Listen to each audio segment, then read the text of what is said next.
12واں سپارہ سورہ ہود کی آیت نمبر 40۔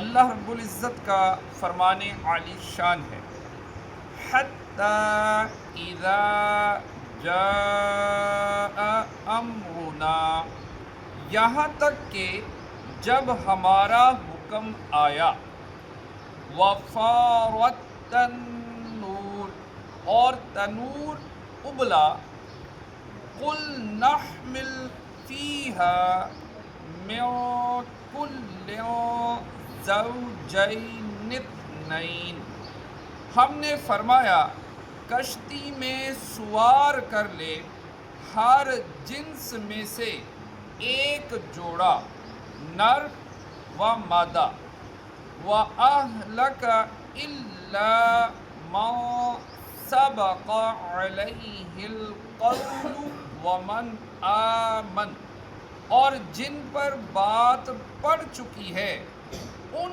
کے سوا اپنے گھر والوں اور باقی مسلمانوں کو، وَمَا آمَنَ مَعَهُ إِلَّا قَلِيلٌ، اور اس کے ساتھ مسلمان نہ تھے مگر تھوڑے۔ حضرت نوح علیہ السلام کشتی بنانے میں مصروف رہے، یہاں تک کہ ان کی قوم پر عذاب نازل ہونے اور ان کی ہلاکت کا وقت آ گیا۔ اللہ تعالیٰ نے حضرت نوح علیہ السلام سے اس عذاب کے نازل ہونے کی علامت یہ بیان فرمائی تھی کہ جب تم تنور میں سے پانی جوش مارتا ہوا دیکھو تو جان لینا کہ عذاب نازل ہونے کا وقت آ پہنچا۔ چنانچہ جب آپ علیہ السلام نے اس علامت کو ملاحظہ فرمایا تو اپنے ساتھیوں کے ساتھ کشتی میں سوار ہو گئے۔ بعض مفسرین کے نزدیک اس تنور سے روئے زمین مراد ہے، اور ایک قول یہ ہے کہ اس سے یہی تنور مراد ہے جس میں روٹی پکائی جاتی ہے۔ ایک قول یہ ہے کہ وہ تنور پتھر کا تھا اور حضرت حوا رضی اللہ تعالی عنہا کے ترکے میں سے آپ کو پہنچا تھا۔ وہ تنور شام میں موجود تھا یا ہند میں۔ جب تنور میں سے پانی نے جوش مارا تو اللہ تعالیٰ نے حضرت نوح علیہ السلام کو 3 طرح کی چیزیں کشتی میں سوار کرنے کا حکم ارشاد فرمایا۔ نمبر 1، ہر جنس میں سے نر اور مادہ کا ایک جوڑا۔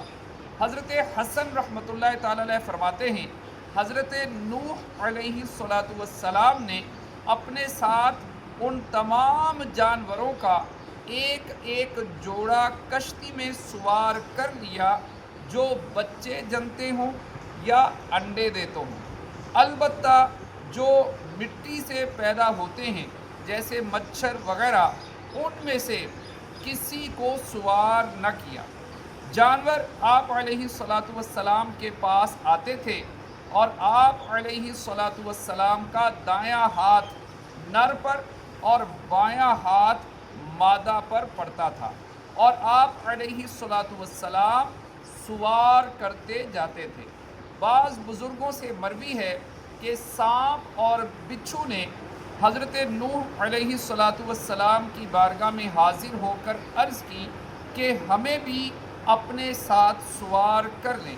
حضرت نوح علیہ السلام نے ان سے فرمایا، تمہاری وجہ سے ہم کسی مصیبت کا شکار نہ ہو جائیں، اس لیے میں تمہیں سوار نہیں کروں گا۔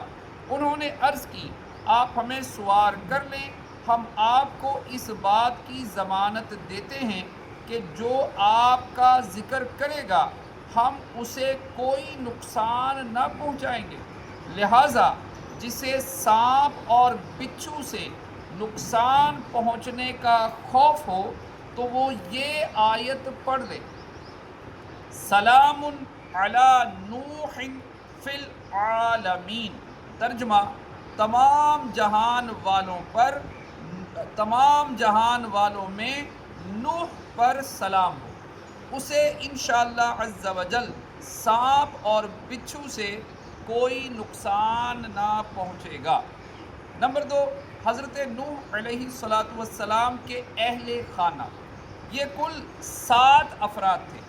حضرت نوح علیہ السلام، ان کے 3 بیٹے سام، حام، یافس، اور ان تینوں کی بیویاں جن پر پہلے طے ہو چکی، ان سے مراد حضرت نوح علیہ السلام کی بیوی وائلہ ہے جو ایمان نہ لائی تھی، اور آپ علیہ السلام کا بیٹا کنعان ہے۔ اللہ تعالیٰ نے ان کی ہلاکت کا بھی فیصلہ فرما دیا۔ نمبر 3، وہ لوگ جو حضرت نوح علیہ السلام پر ایمان لائے، یہ کل 80 افراد تھے۔